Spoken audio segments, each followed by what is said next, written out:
ನಮಸ್ಕಾರ. ನೀವು ನೋಡ್ತಾ ಇದ್ದೀರಾ ಟಿವಿ ವಿಕ್ರಮ. ನಾನು ಸೌಮ್ಯ.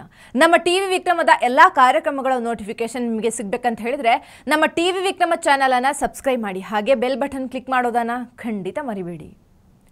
ವೀಕ್ಷಕರೇ, ನಾಯಿ ಬಾಲ ಯಾವತ್ತಿದ್ರೂ ಡೊಂಕೆ, ಹೀಗಂತ ಒಂದು ಗಾದೆ ಮಾತಿದೆ, ಗೊತ್ತಲ್ವಾ ನಿಮಗೆ? ಈ ಅಂಡೆ ಪಿರ್ಕಿ ನಿರ್ಗತಿಕ ಪ್ರಕಾಶ್ ರಾಜ್ನನ್ನ ನೋಡಿದಾಗ ಈ ಗಾದೆ ಮಾತನ್ನ ಹೇಳಬೇಕು ಅನ್ಸುತ್ತೆ. ಆದರೆ ಇವನ ಬುದ್ಧಿನ ನಾಯಿಗೆ ಹೋಲಿಸಿದ್ರೆ ಪಾಪ ನಾಯಿಗೆ ಅವಮಾನ ಅಂತ ಸುಮ್ಮನಿದ್ದೀನಿ. ಈ ಜನ್ಮ ಪೂರ್ತಿ ಮೋದಿ ಜಪ ಮಾಡಿಕೊಂಡು ಮೋದಿಯ ನಿಂದಾಸ್ತುತಿ ಹೇಳ್ಕೊಂಡೇ ಬದುಕಬೇಕು ಅಂತ ಪ್ರಕಾಶ್ ರಾಜ ಡಿಸೈಡ್ ಮಾಡಿಬಿಟ್ಟಿದ್ದಾನೆ ಅನ್ಸುತ್ತೆ. ನಮಗೂ ಈ ಗುಡ್ಡದ ಭೂತದ ಗ್ರಾಚಾರ ಬಿಡಿಸಿ ಬಿಡಿಸಿ ಬೇಜಾರು ಬಂದ್ಬಿಟ್ಟಿದೆ. ಅದಕ್ಕೆ ಇವನ ಮಂಗನಾಟಗಳನ್ನು ಸಾಧ್ಯ ಆದಷ್ಟು ಇಗ್ನೋರ್ ಮಾಡ್ತೀವಿ. ಆದರೆ ದೇಶದ ವಿಷಯ ಅಂತ ಬಂದಾಗಲೂ ರಾಜಕೀಯ ಮಾಡ್ತಾನೆ ಅಂದರೆ ಮೋದಿ ಮೇಲಿನ ದ್ವೇಷಕ್ಕೆ ಒಲಿಂಪಿಕ್ಸ್ ಕ್ರೀಡೆಯಲ್ಲೂ ರಾಜಕೀಯ ಎಳ್ಕೊಂಡು ತರ್ತಾನೆ ಅಂದರೆ ಇವನನ್ನು ವಿಚಾರಿಸಬೇಕು ಬೇಡವೋ ನೀವೇ ಹೇಳಿ. ನಾವು ಸ್ಪೆಷಲ್ಲಾಗೇನೋ ವಿಚಾರಿಸ್ಕೊಳ್ಳೋ ಅಗತ್ಯ ಇಲ್ಲ ಬಿಡಿ. ಟ್ವಿಟ್ಟರ್ನಲ್ಲಿ ತನ್ನದೇ ಅಕೌಂಟಲ್ಲಿ ತನ್ನದೇ ಫಾಲೋವರ್ಸ್ಗಳ ಕೈಯಲ್ಲಿ ಹಿಗ್ಗಾಮುಗ್ಗ ಉಗಿಸ್ಕೊಂಡಿದ್ದಾನೆ ಪ್ರಕಾಶ್ ರಾಜ. ಸೊ ಅಲ್ಲಿ ಪೂಜೆ ಆಗಿದೆ, ಇಲ್ಲಿ ಮಂಗಳಾರತಿ ಅಭಿಷೇಕ ಮಾಡಿ ಪ್ರಸಾದ ಕೊಟ್ಟು ಮುಗಿಸ್ತೀವಿ. ವೀಕ್ಷಕರೇ, ಭಾರತ ಪ್ರೊಡ್ಯೂಸ್ ಮಾಡಿದ ಅದ್ಭುತ ಕ್ರೀಡಾಪಟುಗಳಲ್ಲಿ ಒಬ್ಬಳು ಅಂದರೆ ವಿನೇಶ್ ಪೋಗಟ್. 3 ಬಾರಿ ಒಲಿಂಪಿಕ್ಸ್ ಕ್ರೀಡಾಕೂಟದಲ್ಲಿ ಭಾರತವನ್ನು ಪ್ರತಿನಿಧಿಸ್ತಾಳೆ. ಕುಸ್ತಿ ಸ್ಪರ್ಧೆಯಲ್ಲಿ ಹೀಗೆ 3 ಸಲ ಇಂಡಿಯಾ ರೆಪ್ರೆಸೆಂಟ್ ಮಾಡಿರೋದು ದಾಖಲೆ. ವಿನೇಶ್ ಪೋಗಟ್ ಮೊನ್ನೆ ಒಂದೇ ದಿನದಲ್ಲಿ 3 ಪಂದ್ಯಗಳನ್ನು ಗೆದ್ದು ಫೈನಲ್ ಪ್ರವೇಶ ಮಾಡಿದ್ರು. ಆಕೆಯ ಭರ್ಜರಿ ಆಟಕ್ಕೆ ಜಪಾನ್, ಕ್ಯೂಬಾದ ಲೇಡಿ ಪೈಲ್ವಾನ್ಗಳೇ ಅದುರಿ ಹೋಗಿದ್ರು. ಇಡೀ ಭಾರತ ಅವತ್ತು ಸೆಲೆಬ್ರೇಟ್ ಮಾಡ್ತು. ಮಹಿಳಾ ಕುಸ್ತಿಯಲ್ಲಿ ನಮಗೆ ಒಂದು ಗೋಲ್ಡ್ ಅಥವಾ ಸಿಲ್ವರ್ ಖಚಿತ ಅಂತ ವಿನೇಶ್ ಪೋಗಟ್ ಬಗ್ಗೆ ಹೆಮ್ಮೆಯಿಂದ ಮಾತಾಡ್ತಾ ಇದ್ರು ಇಂಡಿಯನ್ಸ್. ಆದರೆ ಫೈನಲ್ಗೆ ಮುನ್ನ ನಡಿಬಾರ್ದ ಒಂದು ಘಟನೆ ನಡೆದೋಯ್ತು. 50 kg ವಿಭಾಗದಲ್ಲಿ ಸ್ಪರ್ಧೆ ಮಾಡ್ತಾ ಇದ್ದ ವಿನೇಶ್ ಪೋಗಟ್ಲ ದೇಹದ ತೂಕ all of the sudden 2 kg ಜಾಸ್ತಿ ಆಗಿಬಿಡ್ತು. ವಾಪಸ್ 50 kgಗೆ ತರೋದಕ್ಕೆ ಎಲ್ಲ ತರಹದ ಶ್ರಮ ಹಾಕಿದ್ಲು ವಿನೇಶ್. ಬಟ್ ಫೈನಲ್ಗೂ ಮೊದಲು ಒಲಿಂಪಿಕ್ಸ್ ಆಯೋಜಕರು ವಿನೇಶ್ಲ ವೇಟ್ ಚೆಕ್ ಮಾಡಿದಾಗ 50 kg 100 ಗ್ರಾಮ್ ತೋರಿಸ್ಬಿಡ್ತು. ಕೇವಲ 100 ಗ್ರಾಮ್ ಜಾಸ್ತಿ ಇದ್ದದಕ್ಕೆ ವಿನೇಶ್ ಪೋಗಟ್ ಸ್ಪರ್ಧೆಯಿಂದ ಡಿಸ್ಕ್ವಾಲಿಫೈ ಆಗಿಬಿಟ್ಲು. ಇಡೀ ಭಾರತನೇ ನಿರಾಸೆಯ ಕಡಲಲ್ಲಿ ಮುಳುಗಿ ಹೋಯಿತು. ಒಂದೇ ಒಂದು ದಿನದಲ್ಲಿ ಸಂಭ್ರಮದ ಮೊಮೆಂಟ್ಗಳು ಬೇಸರದ ಕ್ಷಣಗಳಾಗಿ ಬದಲಾಗ್ಬಿಟ್ವು. ಬಟ್ ಆಟದಲ್ಲಿ ಸೋಲು ಗೆಲುವು ಅನ್ನೋದು ಒಂದು ನಾಣ್ಯದ 2 ಮುಖ ಇದ್ದ ಹಾಗೆ, ಅದನ್ನು ಸ್ವೀಕರಿಸಲೇಬೇಕು. ಅದೇ ರೀತಿ ಆಟ ಅಂದಮೇಲೆ ನಿಯಮಗಳ ಪ್ರಕಾರ ನಡ್ಕೊಳ್ಳೇಬೇಕಾಗತ್ತೆ. ಹೀಗಾಗಿ ಇಲ್ಲಿ ಒಲಿಂಪಿಕ್ಸ್ ಕ್ರೀಡಾಕೂಟವನ್ನು ದೂಷಿಸೋದಕ್ಕಾಗಲ್ಲ. ಮಾಜಿ ಬ್ಯಾಡ್ಮಿಂಟನ್ ಪ್ಲೇಯರ್ ಸೈನಾ ನೆಹವಾಲ್ ಹೇಳಿರೋ ಹಾಗೆ ಈ ಅಚಾತುರ್ಯಕ್ಕೆ ವಿನೇಶ್ ಪೋಗಟ್ ಅವರೇ ಕಾರಣ. ಇಲ್ಲಿ ಇನ್ಯಾರನ್ನೂ ದೂಷಿಸೋದಕ್ಕೆ ಸಾಧ್ಯನೇ ಇಲ್ಲ. ಆದರೆ ವಿನೇಶ್ ಪೋಗಟ್ಳ ಪರ್ಫಾರ್ಮೆನ್ಸ್ ಸುತ್ತ ಡೇ 1 ರಾಜಕೀಯದ ಕೆಟ್ಟ ಕ್ರಿಮಿಗಳು ಸುಳಿದಾಡೋಕೆ ಶುರು ಮಾಡಿಬಿಟ್ಟು ವಿನೇಶ್ 3 ಪಂದ್ಯ ಗೆದ್ದು ಬಂದ ಕೂಡಲೇ ಎಡಬಿಡಂಗಿ ಕಾರ್ಟೂನಿಸ್ಟ್ ಸತೀಶ್ ಆಚಾರ್ಯ ಒಂದು ಕಾರ್ಟೂನ್ ಬರೀತಾನೆ. ವಿನೇಶ್ ಪೋಗಟ್ ಕುಸ್ತಿ ಅಖಾಡದಲ್ಲಿ ಬ್ರಿಜ್ ಭೂಷಣ್ನ ನೆಲಕ್ಕೆ ಉರುಳಿಸಿರೋ ತರಹದ ಕಾರ್ಟೂನ್ ಅದು. ಶುರುವಾಗುತ್ತೆ ಎಡಬಿಡಂಗಿಗಳ ಅಬ್ಬರ. ಗೋಲ್ಡ್ ಗೆದ್ದು ಕೂಡಲೇ ಪದಕವನ್ನು ಮೋದಿ ಮುಖಕ್ಕೆ ಬಿಸಾಕಬೇಕು, ಬ್ರಿಜ್ ಭೂಷಣ್ ಕಪಾಳಕ್ಕೆ ಹೊಡಿಬೇಕು. ಮೋದಿ ಯಾವ ಮುಖ ಇಟ್ಕೊಂಡು ವಿನೇಶ್ ಪೋಗಟ್ ಜೊತೆ ಫೋನಲ್ಲಿ ಮಾತಾಡ್ತಾನೆ? ಹೀಗೆ ಕೀಳು ರಾಜಕೀಯಕ್ಕೆ ಇಳಿದು ಸಂಭ್ರಮಿಸೋದಕ್ಕೆ ಶುರು ಮಾಡಿಬಿಟ್ರು. ವಿನೇಶ್ ಗೆಲುವನ್ನ ಭಾರತ ಆ ಆಂಗಲಲ್ಲಿ ನೋಡೋ ಅಗತ್ಯ ಇತ್ತ? ಆಟದಲ್ಲಿ ಗೆಲ್ಲಬೇಕಾಗಿರೋದು ಬೇರೆ ದೇಶದ ಸ್ಪರ್ಧಿಗಳ ವಿರುದ್ಧವೇ ಹೊರತು ಭಾರತದಲ್ಲಿ ಯಾರಿಗೋ ಪಾಠ ಕಲಿಸೋದಕ್ಕೆ ಅಲ್ಲ ಅಲ್ವಾ? ಆಂತರಿಕವಾಗಿ ಏನೇ ಇರಲಿ, ದೇಶ ಅಂತ ಬಂದಾಗ ನಾವೆಲ್ಲರೂ ಒಂದೇ ಅನ್ನೋ ಮನೋಭಾವ ಇರಬೇಕಾಗಿತ್ತಲ್ವಾ? ಆದರೆ ಈ ಪಟಾಲಂ ಮನು ಭಾಕರ್ ಗೆದ್ದಾಗ ಸಂಭ್ರಮಿಸಿಲ್ಲ, ಬೇರೆ ಸೋಲಿಗೆ ಬೇಸರ ಪಡಲಿಲ್ಲ. ವಿನೇಶ್ ಒಬ್ಳೆ ಇವರ ಪ್ರಕಾರ ಒಲಿಂಪಿಕ್ಸ್ಗೆ ಹೋಗಿರೋ ಇಂಡಿಯನ್. ಅವಳು ಹೋಗಿರೋದೇ ಮೋದಿ ಈಚೆಗೆ ಬುದ್ಧಿ ಕಲಿಸೋಕೆ. ನೋಡಿ ಕರ್ಮ ಅನ್ನೋದು ಹೇಗಿರುತ್ತೆ ಅಂತ. ಈ ಎಬಡಾಗಳ ವಿಕೃತ ಸಂತೋಷಕ್ಕೆ ವಿಧಿಯೇ ತಣ್ಣೀರು ಎರಚಿಬಿಡ್ತು. ವಿನೇಶ್ ಪೋಗಟ್ ಸ್ಪರ್ಧೆಯಿಂದಾನೇ ಅನರ್ಹಳಾಗ್ಬಿಟ್ಲು. ವಿನೇಶ್ ಪೋಗಟ್ಗೆ ಹೀಗಾಗಿದ್ದು ನಿಜವಾಗ್ಲೂ ಬೇಜಾರಾಗೋ ವಿಷಯನೇ. ಆದರೆ ಈ ಲದ್ದಿ ಜೀವಿಗಳು ಅವಳಿಗೆ ಹೀಗಾಗಿದ್ದಕ್ಕೆ ಮೋದಿ ಕಾರಣ, ಅಂಬಾನಿ ಕಾರಣ, ಭಾರತದ ರಾಜಕೀಯ ಕಾರಣ ಅಂತ ಎಲ್ಲ ಹೊಸ ಕತೆ ಕಟ್ಟೋಕೆ ಕವನ ಬರೆಯೋದಕ್ಕೆ ಶುರು ಮಾಡಿಬಿಟ್ರಲ್ವಾ? ಆಕೆ ಗೆದ್ರೆ ಒಂಥರ ರಾಜಕೀಯ, ಸೋತ್ರೆ ಇನ್ನೊಂಥರ ರಾಜಕೀಯ ಮಾಡೋದಕ್ಕೆ ರೆಡಿ ಆಗ್ಬಿಟ್ರು. ನಾಚಿಕೆ ಆಗ್ಬೇಕು ಇವರ ಮುಖಕ್ಕಿಷ್ಟು. ಒಬ್ಬ ಇದ್ದಾನೆ ಬಶೀರ ಅಂತ, BM ಬಶೀರ್ ಅಂತ ಫುಲ್ ನೇಮ್ ಇವಂದು. BM ಅಂದ್ರೆ ಏನು ಅಂತ ಕೇಳಬೇಡಿ ನೋಡಿ. ವಾಂತಿ ಬರತ್ರಿ ಬಶೀರ ಅಂತಾನೆ ಫೇಮಸ್ ಇವನು. ಅವನು ವಿನೇಶ್ ಸೋಲನ್ನು ಇಟ್ಕೊಂಡು ಒಂದು ಪೊಲಿಟಿಕಲ್ ಕವನ ಬರೀತಾನೆ. ಸುಳ್ಳು ಸುಳ್ಳು ಕಲ್ಪನೆ ಮಾಡಿಕೊಂಡು ವಿಕೃತಿ ಎಲ್ಲ ತುಂಬಿಸಿ ವಿನೇಶ್ ದೇಹದ ಖಾಸಗಿ ಭಾಗದ ಬಗ್ಗೆ ಎಲ್ಲ ಅಸಹ್ಯದ ಕತೆ ಕಟ್ಟಿ ಕವನ ಬರೆದು ಫೈನಲಿ ಮೋದಿ ತಲೆಗೆ ಕಟ್ಟಿ ಮುಗಿಸ್ತಾನೆ ಈ ಬಶೀರ. ಸಿಂಪತಿ ತೋರಿಸೋ ನೆಪದಲ್ಲಿ ಇವನು ತೋರಿಸಿದ್ದು ಪಕ್ಕಾ ವಿಕೃತಿ. ಹಿಂದೂ ಹೆಣ್ಣು ಮಗಳ ದೇಹದ ಬಗ್ಗೆ ಕೀಳು ಮಟ್ಟದ ಸಾಲು ಬರೆದ ಇವನು ವಿನೇಶ್ ತನ್ನ ಧರ್ಮದ ಹೆಣ್ಣಾಗಿದ್ರೆ ಹಾಗೆಲ್ಲ ಬರೀತಿದ್ನ? ನೀವೇ ಒಂದ್ಸಲ ಆ ಕವನ ನೋಡ್ಕೊಂಡು ಬನ್ನಿ.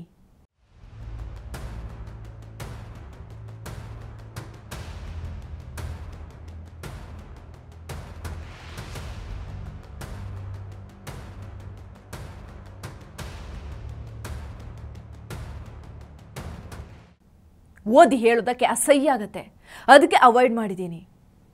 ಇವರೆಲ್ಲ ದೇಶ ಪ್ರೇಮಿಗಳ, ಕ್ರೀಡಾ ಪ್ರೇಮಿಗಳ, ಅಥವಾ ಮಹಿಳಾ ಪರ ಕಾಳಜಿ ಇರೋರ?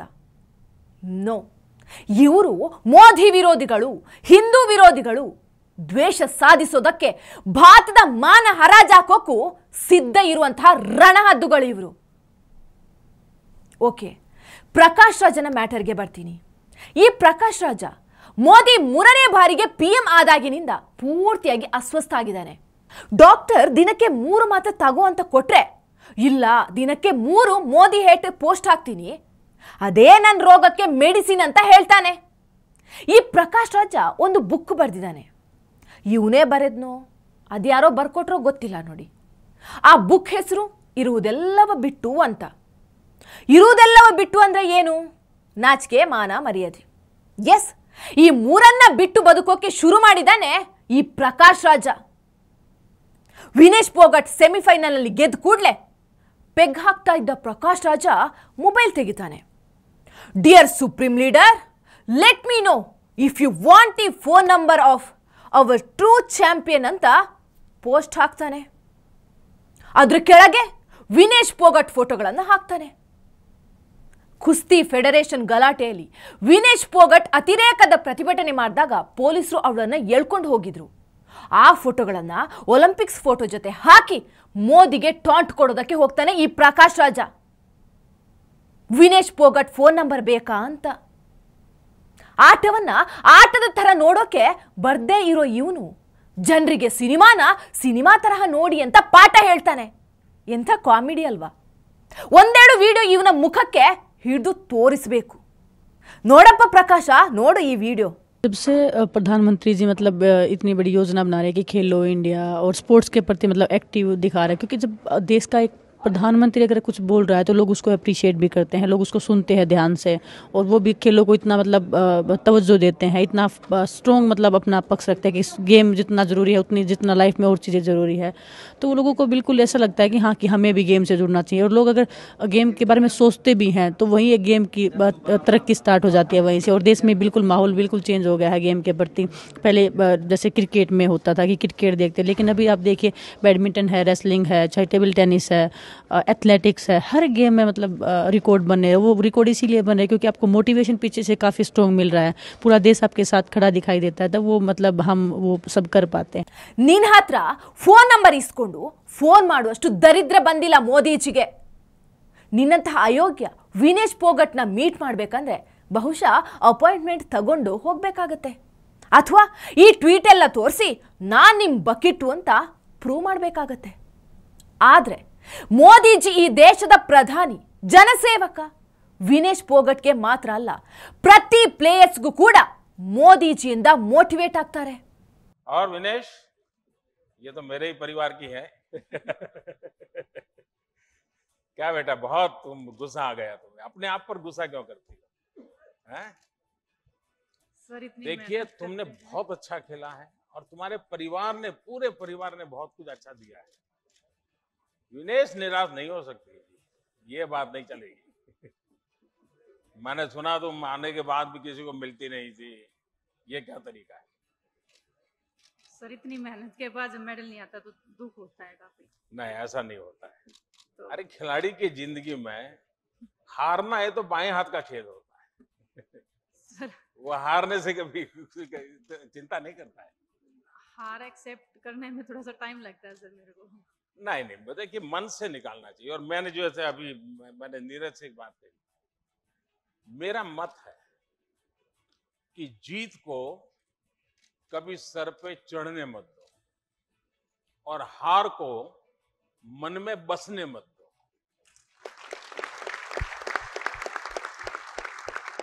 ये मंत्र जीवन में बहुत जरूरी होते हैं। ಕೇಳಿಸ್ಕೊಂಡ್ಯಾ ಮೋದಿಜಿ ಆಡಿರೋ ಮಾತನ್ನ? ಲಾಸ್ಟ್ ಟೈಮ್ ಈಕೆ ಸೋತು ಬಂದಾಗ್ಲೂ ಸಮಾಧಾನ ಮಾಡಿದ್ದು ಮೋದಿಜಿನೇ. ಈ ಸಲ ಈಕೆ ಡಿಸ್ಕ್ವಾಲಿಫೈ ಆದ್ರೂನು ಟ್ವೀಟ್ ಮೂಲಕ ಸಾಂತ್ವನ ಹೇಳಿದ್ದು ಮೋದಿಜಿನೇ. ಮುಖ ತೋರಿಸದೆ ಇರೋ ಅಂಥದ್ದೇನೂ ಮಾಡಿಲ್ಲ ಮೋದಿಜಿ ಅವರು. ಮುಖ ಮುಚ್ಕೊಂಡು ಹೋಗ್ಬೇಕಾಗಿರೋನು ನೀನು. ರಾಜಕೀಯ ಮಾಡೋದೇ ಆಗಿದ್ರೆ ವಿನೇಶ್ ಪೋಗಟ್ಟಳ ಕ್ರೀಡಾ ಜೀವನವನ್ನೇ ಮುಗಿಸ್ಬಿಡ್ಬೋದಿತ್ತು. ಆದರೆ ಮೋದಿಜಿ ವಿನೇಶ್ ಪೋಗಟ್ ಮೇಲೆ ಭರವಸೆ ಇಟ್ರು, ಪ್ರೀತಿ ಕೊಟ್ರು. ಆಕೆ ಮೇಲೆ ಕೋಟ್ಯಾಂತರ ರೂಪಾಯಿ ಖರ್ಚು ಮಾಡಿ ತರಬೇತಿ ಕೊಡಿಸಿದ್ರು, ಒಲಿಂಪಿಕ್ಸ್ಗೆ ಕಳಿಸಿದ್ರು, ಪದಕ ಗೆದ್ದು ಬರಲಿ ಅಂತ ಆಸೆ ಪಟ್ರು. ಪದಕ ಗೆದ್ರೆ ಭಾರತಕ್ಕೆ ಹೆಮ್ಮೆ, ವಿನೇಶ್ಗೆ ಹೆಮ್ಮೆ. ಮೋದಿ ಆ ಪದಕ ಎತ್ಕೊಂಡು ಹೋಗ್ತಾ ಇರಲಿಲ್ಲ. ಇವತ್ತು ಅವರು ಪ್ರಧಾನಿ ಇದ್ರೆ ಮುಂದೆ ಇನ್ಯಾರೋ ಪ್ರಧಾನಿ ಆಗ್ತಾರೆ. ದೇಶ ನೆನ್ಪಿಟ್ಕೊಳ್ಳೋದು ಪದಕ ಗೆದ್ದವರನ್ನ. ಯಾರು ಪ್ರಧಾನಿ ಆಗಿದ್ದಾಗ ಗೆದ್ರು ಅನ್ನೋದು ದೊಡ್ಡ ವಿಷಯ ಅಲ್ಲ. ಆದರೆ ನಿಮ್ಮಂಥ ಎಡಬಿಡಂಗಿಗಳಿಂದಾಗಿ ಬೇಡ ಅಂದ್ರೂ ಮೋದಿ ಹೆಸರು ಹೈಲೈಟ್ ಆಗತ್ತೆ. ಗುಡ್. ಇನ್ನು ವಿನೇಶ್ ಪೋಗಟ್ ಡಿಸ್ಕ್ವಾಲಿಫೈ ಆದ ಕೂಡಲೇ ಪ್ರಕಾಶ್ ರಾಜ ಬಣ್ಣ ಬದಲಾಯಿಸ್ಬಿಡ್ತಾನೆ. ವೇಯಿಂಗ್ ಮಿಷಿನ್ ತುಳಿತಾ ಇರೋ ಮೋದಿಜಿ ಕಾರ್ಟೂನ್ ಶೇರ್ ಮಾಡಿಕೊಂಡು ಅದರಲ್ಲೂ ರಾಜಕೀಯ ಮಾಡೋಕೆ ಶುರು ಮಾಡ್ತಾನೆ. ಇವನ ಯೋಗ್ಯತೆಗೆ ಸ್ವಂತದ ಕ್ರಿಯೇಟಿವಿಟಿ ಕೂಡ ಇಲ್ಲ ಇವನಿಗೆ. ಬಶೀರ, ಜುಬೇರ, ಸತೀಶ್ ಆಚಾರ್ಯನಂತಹ ತಿರುಪೆ ಗಿರಾಕಿಗಳೇ ಇವನ ಸೋರ್ಸಸ್.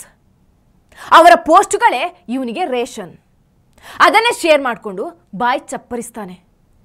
ಇಂಥದ್ದೆಲ್ಲ ಮಾಡಿ ಮಾಡಿ ಕರ್ನಾಟಕದಲ್ಲಿ ಕಾಂಗ್ರೆಸ್ ಸರ್ಕಾರಕ್ಕೆ ಬಕೆಟ್ ಹಿಡಿಯೋದಕ್ಕೆ ಇವನ ನಿರ್ದಿಗಂತಕ್ಕೆ ಕೋಟಿಗಟ್ಟಲೆ ಅನುದಾನ ಸಿಗುತ್ತೆ. ನಾಟಕ ಅಕಾಡೆಮಿ ಅವಾರ್ಡ್ ಸಿಗುತ್ತೆ. ಒಲಿಂಪಿಕ್ಸ್ ಅವಾರ್ಡ್ ಕೂಡ ಇದೇ ತರಹ ಅಂದ್ಕೊಂಡ್ಬಿಟ್ಟಿದ್ದಾನೆ ಪಾಪ. ಇದೇ ವಿನೇಶ್ ಪೋಗಟ್ 2016ರಲ್ಲಿ ಓವರ್ ವೇಟ್ ಅಂತ ಡಿಸ್ಕ್ವಾಲಿಫೈ ಆಗಿದ್ಲಲ್ವಾ? ಆಗ ಯಾವ ರಾಜ್ಯಕ್ಕೆ ಕೆಲಸ ಮಾಡಿತ್ತು? ಆಗ್ಲೂ ಮೋದಿಜಿ ಕೈವಾಡದಿಂದ ಡಿಸ್ಕ್ವಾಲಿಫೈ ಆಗಿದ್ಲಾ? ಏನ್ ಹೇಳ್ತೀಯಪ್ಪ ಪ್ರಕಾಶ? ನೋಡು ನೋಡು ಏನೇನ್ ಕಮೆಂಟ್ ಬಂದಿದೆ ನಿನ್ನ ಪೋಸ್ಟಿಗೆ ಅಂತ. ಕನ್ನಡಿಲಿ ನಿನ್ನ ಮುಖ ನೋಡ್ಕೊಂಡ್ರೆ ಏನ್ ಕಾಣಿಸುತ್ತೆ ಅಂತ ನೋಡು. ಇಟಾಲಿಯನ್ ರೆಸ್ಲರ್ ಎಮ್ಯಾನ್ಯುಯೆಲಾ ಲೂಸಿ ಅನ್ನೋ ಹೆಣ್ಮಗಳು ಕೂಡ ಓವರ್ ವೇಟ್ ಅಂತ ಟೂರ್ನಮೆಂಟಿಂದ ಡಿಸ್ಕ್ವಾಲಿಫೈ ಆದ್ಲು. ಅವಳು ರಾಜಕೀಯಕ್ಕೆ ಬಲಿಯಾದ್ಲಾ? ಅವಳ ವೇಟ್ ನೋಡುವಾಗ್ಲೂ ಮೋದಿಜಿ ಮೆಷಿನ್ ತುಳಿದು ಮೋಸ ಮಾಡಿದ್ರಾ? ಏನ್ರೋ ನಿಮ್ ಗೋಳು? ಎಲೆಕ್ಷನ್ ಸೋತ್ರೆ EVM ಮೇಲೆ ಗೂಬೆ ಕೂರಿಸ್ತೀರಾ? ಒಲಿಂಪಿಕ್ಸ್ ಅಲ್ಲಿ ಹೀಗಾದ್ರೂ ಅದಕ್ಕೆ ಮೋದಿನೇ ಕಾರಣ ಅಂತೀರಲ್ಲೋ. ಇನ್ನು ಎಷ್ಟು ದಿನ ಮೋದಿ ಮನೆ ಮುಸ್ರೆ ಪಾತ್ರೆ ನೆಕ್ತಾ ಇರ್ತೀರಾ? ಇಲ್ಲಿ ನೋಡು, ಇದ್ಯಾರೋ ಭೈರವ ಅನ್ನೋರು ನಿನ್ನೊಂದು ಫೋಟೋ ಹಾಕಿದ್ದಾರೆ. How to reduce 100 grams in 10 seconds ಅಂತ. ಇಂಥ ಕಮೆಂಟ್ ಎಲ್ಲ ನೋಡ್ಕೊಂಡು ಅದು ಹೇಗೆ ಇನ್ನೂ ಬದುಕಿದೆಯಾ ಅಂತ ನಂಗೆ ಆಶ್ಚರ್ಯ ಆಗತ್ತೆ ಮಾರಾಯ. 3 ಬಿಟ್ಟವರು ಊರಿಗೆ ದೊಡ್ಡವರು ಅನ್ನೋ ಗಾದೆ ನಿನ್ನ ನೋಡ್ಕೊಂಡೇ ಮಾಡಿರ್ಬೇಕು. ಇಲ್ಲಿ ನೋಡು, ಈ ಕಮೆಂಟ್ ಜೊತೆ ಇರೋ ನಿನ್ನ ಫೋಟೋ ನೋಡ್ಕೋ. ಈ ಸಿಚುವೇಶನ್ಗೆ ಹೇಳಿ ಮಾಡಿಸಿರೋ ಹಾಗಿದೆ. ಹೆಲೋ ಪ್ರಕಾಶ್ ರಾಜ, ಒಲಿಂಪಿಕ್ ಶುರುವಾಗಿ ಇಷ್ಟು ದಿನ ಆಯಿತು, ಒಂದೇ ಒಂದು ಪೋಸ್ಟ್ ಇರಲಿಲ್ಲ. ಆಟಗಾರರಿಗೆ ವಿಶ್ ಇಲ್ಲ. ಮನು ಭಾಕರ್ ಗೆದ್ರು ಶುಭಾಶಯ ಇಲ್ಲ.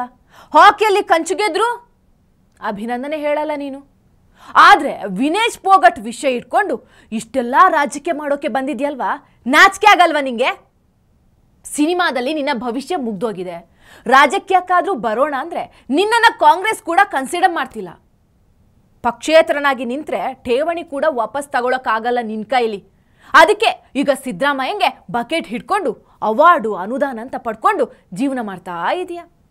ಇದ್ರ ಮಧ್ಯ ಮೋದಿಗೆ ಬೈದ್ರೆ ಅದೆಲ್ಲೆಲ್ಲಿಂದ ಚಿಲ್ಲರೆ ಕಾಸು ಪೇಮೆಂಟ್ ಆಗುತ್ತೆ ಏನೋ. ಪರವಾಗಿಲ್ಲ, ಬದುಕಕ್ಕೋಸ್ಕರ ಏನು ಬೇಕಾದರೂ ಮಾಡು, ತಿರುಪೆ ಎತ್ತು, ಪರವಾಗಿಲ್ಲ. ಆದರೆ ದೇಶದ ವಿಷಯಕ್ಕೆ ರಾಜಕೀಯ ಮಾಡಬೇಡ. ಮಾಡಿದ್ರೆ ಮತ್ತೆ ಮತ್ತೆ ಹೀಗೆ ರುಪ್ತಾನೆ ಇರ್ತಾರೆ ಜನ. ಟಿವಿ ವಿಕ್ರಮ, ದೇಶ ನಿಮ್ಮ ಕೈಯಲ್ಲಿ. ಈ ಕಾರ್ಯಕ್ರಮ ನಿಮಗೆ ಇಷ್ಟ ಆಗಿದ್ದಲ್ಲಿ ಲೈಕ್, ಶೇರ್ ಹಾಗೂ ಕಮೆಂಟ್ ಮಾಡಿ. ಟಿವಿ ವಿಕ್ರಮದ ಕಾರ್ಯಕ್ರಮಗಳನ್ನು ನಿರಂತರವಾಗಿ ವೀಕ್ಷಿಸಲು ಸಬ್ಸ್ಕ್ರೈಬ್ ಮಾಡಿ, ಬೆಲ್ ಐಕನ್ ಒತ್ತಿ.